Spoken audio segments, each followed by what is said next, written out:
Je suis allé voir Nosferatu. Et c'était incroyable!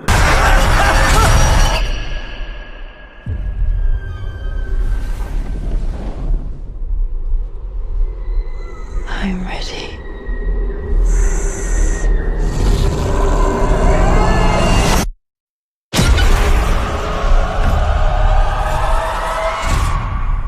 Nosferatu, c'est l'histoire de Dracula. Voilà. Je vais pas vous raconter Dracula. Le jeune clerc Jonathan Harker, non c'est Hutter, Thomas Hutter, est envoyé en Transylvanie faire signer l'achat d'une propriété au comte Dracula. Orlok, le comte Orlok, vieil excentrique, vivant reclus dans son château. Des événements étranges se produisent et le jeune clerc tombe très vite sous l'emprise du comte, qui semble très intéressé par sa femme, Mina Harker. Hutter. Hélène Hutter.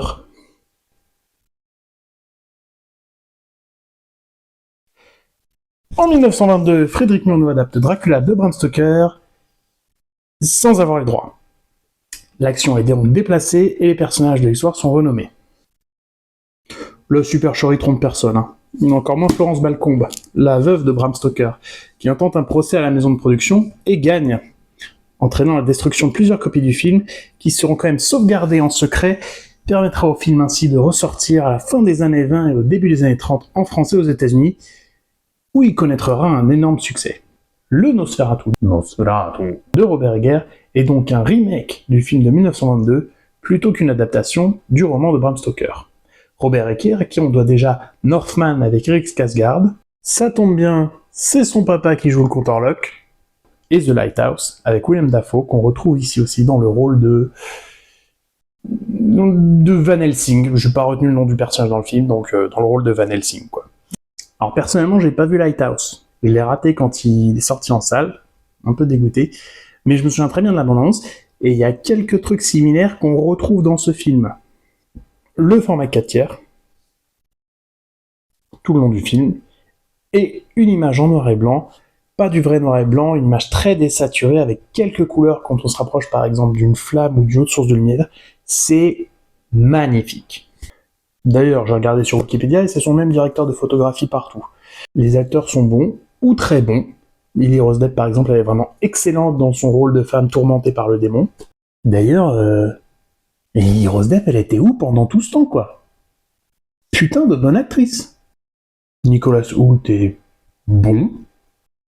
Oui, alors petit disclaimer, j'aime pas trop Nicolas Hoult. J'ai rien contre lui en tant qu'acteur, mais je le trouve pas exceptionnel et j'en ai un peu marre de le voir partout. T'as intérêt à faire un bon Lex Luthor, Nicolas. Je te surveille, hein. Je te surveille. Bill Skarsgård et William Dafoe, je vais pas m'attarder dessus parce que on sait déjà que c'est des grands acteurs. Le film est un peu lent dans son rythme. En même temps, le matériel de base, il est pas ultra speed non plus. Donc, ça me choque pas. La fin du film est différente du livre.